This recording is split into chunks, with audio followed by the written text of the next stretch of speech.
He mocked her in German, certain she couldn't understand, until she answered back and shattered his ego.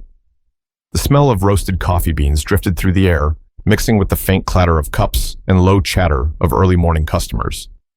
It was one of those days where time seemed to move faster than your hands could keep up. Behind the counter, Danielle Rhodes moved from table to table, jotting orders on her notepad, balancing a tray of steaming cappuccinos with one hand and refilling sugar jars with the other. She'd been on her feet since before sunrise, her second shift of the week, and it was only Tuesday. She didn't notice him at first. Most people didn't expect to see a billionaire in a place like this, a small, family-run cafe tucked between a pharmacy and a laundromat on 9th Street in downtown Phoenix. Jonas Wexler wasn't the type to blend in. His suit looked like it had never seen a wrinkle. The watch on his wrist was worth more than Danielle's car, and the way he scanned the room said he wasn't here to linger. His assistant trailed behind, already on the phone, speaking rapidly in German. Jonas chose a seat by the window, where sunlight spilled across the table like a spotlight. He didn't order right away. Instead, he tapped something on his phone, then leaned back, clearly waiting for someone. The cafe wasn't fancy, but it was clean, quiet, and the kind of place where regulars knew the staff by name. Jonas, though, looked like someone who never learned anyone's name unless it could help him close a deal. Danielle approached with her usual smile, the one that didn't show how exhausted she was. "Good morning," she said, pen ready. "Can I get you something to drink while you wait?" Jonas glanced up at her, then back at his phone. "Still water, room temperature, and make sure it's bottled." It wasn't a rude request, but the way he said it made her feel like she'd been given an order, not a choice. She brought his water a few moments later, placing it carefully in front of him. His assistant returned to the table, speaking in German again, her voice lowered but firm. Danielle didn't understand every word. Not yet. But she caught pieces of it. Words that made her glance over her shoulder, words she had heard before when she lived overseas. Then the door swung open, and a tall man in a navy suit stepped inside. He was older, maybe in his late 50s, and walked like he was used to having people move out of his way. Jonas stood up to greet him, switching instantly into German. The two men shook hands, sat down, and lowered their voices. Though not enough. Danielle wasn't eavesdropping, not exactly. But in a cafe, sound carries. She caught bits and pieces, just enough to feel something shift in the air, and then she heard it. A comment about the waitress, in a tone that didn't need translation. His words rolled off his tongue quickly, with a mocking chuckle, but Danielle understood them perfectly. She had spent 3 years in Berlin, studying and working part-time before returning to the States. Her German was fluent. The insult wasn't about her service. It was about her, about the way she looked. Her pen hovered over her order pad, but she didn't write anything down. Instead, she looked at Jonas, really looked at him, and made a choice. But Jonas had no idea the woman standing in front of him could respond in the same language he thought was his shield. The cafe wasn't the kind of place anyone expected to see on a travel blog. No neon signs or glossy menu covers, just mismatched chairs, a long wooden counter polished from years of elbows leaning against it, and a chalkboard listing daily specials in looping handwriting.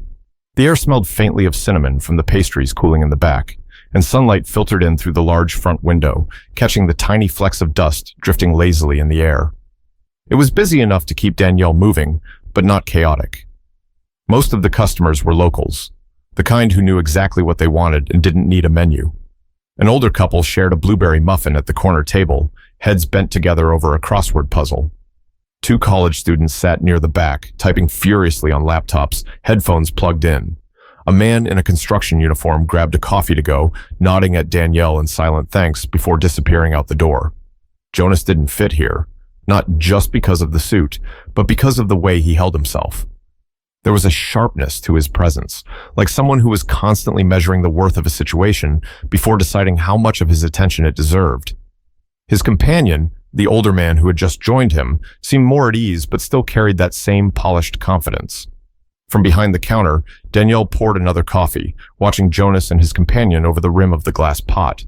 They weren't trying to hide their conversation. At least, not from anyone they assumed wouldn't understand it. She caught a few more words in German, some business terms she vaguely recognized, others she knew too well. It wasn't just idle talk. They were discussing contracts, money transfers, and names she'd never heard before but could tell were important. She made her way over to their table again. Are you ready to order? She asked, setting down two menus. Jonas didn't take his eyes off the older man. We'll just have coffee for now. Black, both of us.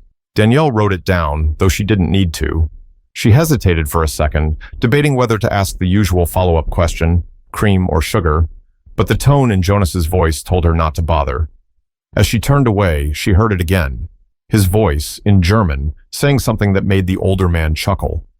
Danielle's jaw tightened for a moment before she forced herself to keep walking. She'd learned long ago that you couldn't react to every comment. But this one was different. At the counter, she poured two black coffees into mugs, her mind turning over what she'd heard. The words weren't just dismissive, they were personal, and that wasn't going to sit right with her. She carried the mugs back to the table, setting them down gently. 2 black coffees, she said with a smile. Jonas gave a short nod, already reaching for his phone again. The older man thanked her, in English, and went back to his conversation. Danielle stepped away, but not far. She busied herself with wiping down the table next to them, close enough to catch more of their words without looking like she was listening. The more she heard, the more her curiosity shifted into something sharper. It wasn't just about her anymore. But if Jonas thought the language barrier gave him cover, he was about to learn just how wrong he was. Danielle decided she wasn't going to let the comment slide, but she also wasn't going to rush it. Timing mattered. She'd learned that from her time overseas, in business meetings, in classrooms, even when haggling for fresh produce at street markets in Berlin. If you want the most impact, you wait until the other person feels comfortable, convinced they have the upper hand. She circled back to Jonas's table, a small notepad tucked in her apron pocket. This time, she stood just close enough to be a part of their space. I just wanted to let you know our kitchen has a couple of specials today. Spinach and feta omelet, or the breakfast burrito if you're hungrier. Jonas glanced at her, almost impatient. The omelet, no onions, and bring it out quickly, please. He didn't look up again, just slid the menu toward her like it was an afterthought. The older man gave her a polite smile and said, I'll have the same. Thank you. His tone was warmer, but Danielle could tell who was leading the dynamic at this table. She wrote their orders down, then leaned slightly toward the older man. We'll have those out in about 10 minutes. Jonas's phone buzzed, and he picked it up immediately, switching back into German. Danielle didn't understand every phrase, but the tone was sharp, almost dismissive. She caught words like nobody and wasting time. He wasn't talking about his omelet. As she walked back to the counter, she passed by a regular, Mrs. Turner, who was waiting for her latte. You're running today, Mrs. Turner said, her voice warm. Danielle smiled. Just a little extra energy in the room, I guess. She handed her the latte and went into the kitchen to pass the orders along to Miguel, the cook. While the omelet sizzled on the grill, she replayed the fragments of Jonas's words in her head. The way he'd glanced at her earlier, like he was evaluating her against some invisible standard. The smug tone when he'd thought she couldn't understand. She wasn't angry, not exactly, more resolved. When the plates were ready, she carried them out, balancing the tray on one hand. She placed Jonas's omelet in front of him first, then the older man's. Let me know if you need anything else. Jonas didn't say thank you. He didn't even look at her. Instead, he took a sip of coffee and muttered something under his breath to the older man in German, something that made the older man's eyebrows raise briefly before he laughed again. Danielle turned away slowly, masking the fact that she'd heard every single word. Her German wasn't just conversational. It was precise. She knew exactly what Jonas had called her. Back behind the counter, she took a moment to breathe. It would be easy to throw his words back at him right now, in front of his companion, maybe even make a scene. But that wasn't the move. She wanted the moment to land hard, to be something he'd remember. So she waited. She poured another coffee for a customer at the end of the bar, straightened the stack of menus by the register, and kept one ear tuned to Jonas's table. The conversation had shifted back to business, but the arrogance in his voice hadn't dimmed. Danielle could feel the heat building in her chest. Not anger she couldn't control, but the kind you could channel. But she knew the best way to hit back was to let him believe, for just a little longer, that she was still in the dark. The cafe had thinned out a little. The older couple had left, the construction worker hadn't come back for his second coffee, and the students in the corner were too deep into their assignments to notice anything else. The room was quieter now, the clinking of silverware and low hum of the espresso machine the only background noise. Jonas leaned back in his chair, one arm draped over the backrest. The older man had his fork halfway to his mouth when Jonas said something in German, his voice smooth but laced with derision. Danielle was only a few steps away, refilling the sugar jars. She caught the whole sentence clearly. Sie wirkt so, als ob sie froh wäre, überhaupt einen Job zu haben. Translation: she looks like she should just be grateful to have a job at all. Her fingers tightened around the glass sugar jar. She kept her back to them, pretending she hadn't heard. The older man chuckled. Not cruelly, but in that awkward way people laugh when they don't want to challenge the person sitting across from them. Jonas wasn't done. He followed up with, Man sieht ihr an, dass sie nicht viel von Bildung versteht. Translation: you can tell she's not someone who understands much about education. That one stung. Not because it was true, but because it was so confidently wrong. Danielle had a master's degree from Humboldt University in Berlin, one of the most prestigious in Germany. She'd worked on research projects, written academic papers in German, and navigated more complex conversations than Jonas could imagine, and yet here he was, reducing her to, what? A stereotype he carried around in his head? From the counter, she caught sight of Miguel peeking out from the kitchen, wiping his hands on his apron. He gave her a curious look. He could tell something was off. Danielle shook her head subtly, signaling she had it handled. Jonas leaned forward now, lowering his voice slightly, but not enough to keep her from hearing. He started talking numbers, amounts in the hundreds of thousands, and names of companies she didn't recognize. His tone shifted, almost smug. Then he said something that made her heart pick up. Es gibt sowieso niemanden hier, der das verstehen würde. There's no one here who would understand this anyway. Danielle set down the sugar jar with care, the glass clinking softly on the counter. She straightened, smoothed her apron, and walked toward their table. She could have just confronted him right then, but she wanted more. She wanted the satisfaction of seeing the exact moment when realization hit him. Everything good here? She asked in English, her voice calm, almost warm. Jonas didn't even glance at her. Fine. Then, in German, to the older man, Zumindest macht sie ihren Job. At least she's doing her job. Danielle smiled faintly. She nodded once, stepping away again, but inside her decision was made. She wasn't going to just respond. She was going to answer in the same flawless German he thought was his private little space. She waited until they were finishing their plates, until the coffee mugs were nearly empty.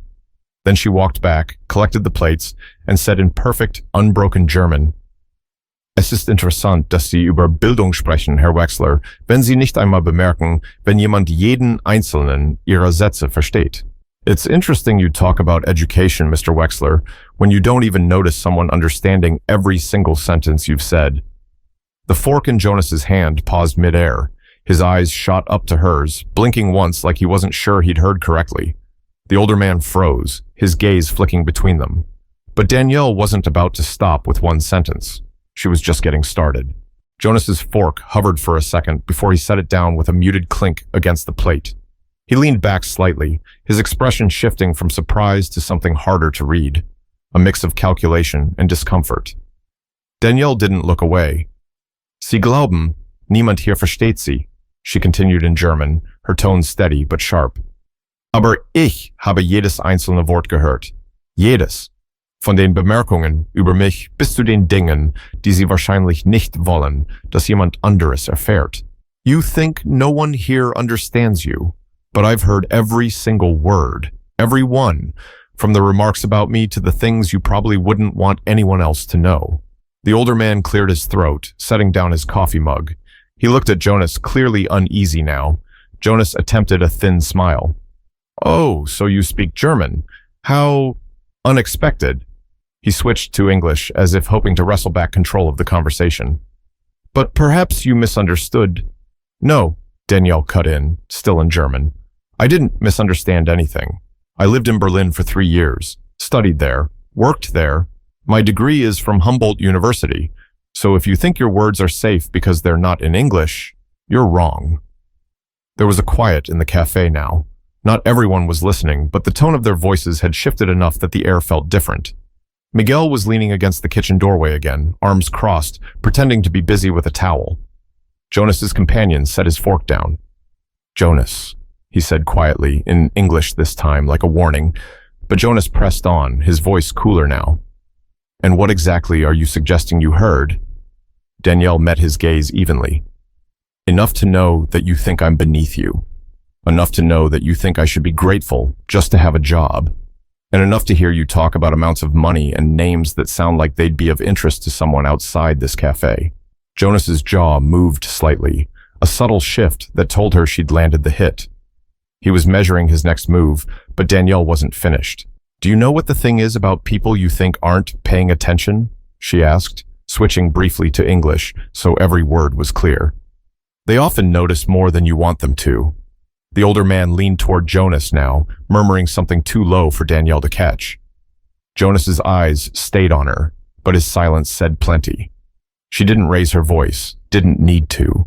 The steadiness of her tone was doing all the work. I've met people like you before, she said in German again. You walk into a place and think you can measure someone's worth in a glance, and sometimes you're right, but not today. There was no gloating in her voice, no smugness, just fact.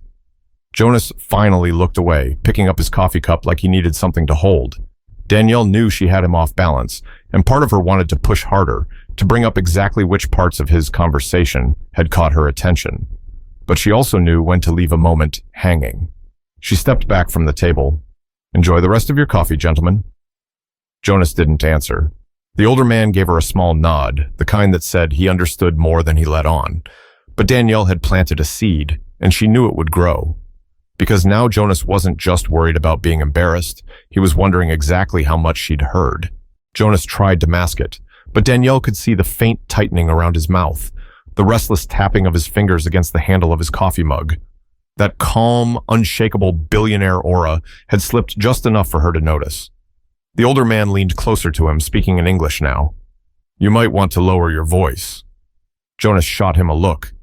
It's fine, he muttered, though he didn't sound convinced. He glanced around the cafe in a way he hadn't before, like he was suddenly aware there were other people in the room. 2 tables over, a middle-aged man with a tablet was pretending to read the news, but kept flicking his eyes toward Jonas. The college students were still typing, but Danielle knew better than to assume their earbuds meant they couldn't hear. Miguel hadn't gone back into the kitchen. Jonas took a deliberate sip of coffee and leaned back, affecting nonchalance. I think there's been some misunderstanding, he said, his voice pitched just loud enough for Danielle to hear from the counter. Waitresses, they hear things, but they don't always grasp context. It wasn't an apology, more like a lifeline he was throwing himself. Danielle walked back to his table, a calm expression masking the steady pulse in her chest. If you think context makes your words less insulting, Mr. Wexler, she said evenly, you might want to think about what that says. The tablet man stopped pretending entirely now, his eyes locked on the exchange. Jonas gave her a tight smile. I'm sure you're very good at your job. I didn't mean anything personal. She tilted her head slightly. You spoke about me in a language you thought I couldn't understand. That's personal, by definition. The older man sighed and rubbed his forehead. Jonas, maybe we should... But Jonas wasn't ready to give up. Look, you're clearly intelligent, and I appreciate that you've spent time abroad, but this is a misunderstanding that's growing into something bigger than it needs to be. Bigger than it needs to be? Danielle asked, her tone still controlled but sharper now. You're right about one thing. I did hear more than just your insults. I heard enough about financial transfers and company names to wonder why you were saying them in public. That landed. Jonas's gaze flickered for the briefest moment toward the man with the tablet, then to the college students in the back. The room felt smaller somehow. The sunlight from the window didn't seem to reach quite as far, the air thicker with the weight of something unspoken. Jonas lowered his voice, almost a whisper. Careful. Danielle took a step back, nodding once as if she'd just confirmed something to herself. You're right, she said. Careful is a good idea. She turned and walked away, but she didn't go far. Just back to the counter where she could still see their table. Jonas and the older man were speaking in quick, clipped sentences now. He looked unsettled, his hand running along his jaw, as if he could smooth out the tension. A part of Danielle wanted to stop here, to leave him with the discomfort of knowing his words hadn't gone unnoticed. But another part of her, the part that remembered every time someone had spoken over her, dismissed her, or assumed her ignorance, wanted to push just a little further. But before she decided how far to take it, Jonas made his next move. and it told her everything she needed to know about the kind of man he really was. Jonas reached into his inside jacket pocket and pulled out a sleek black card holder. He took his time flipping it open, sliding out one crisp business card between two fingers. The way he held it wasn't casual.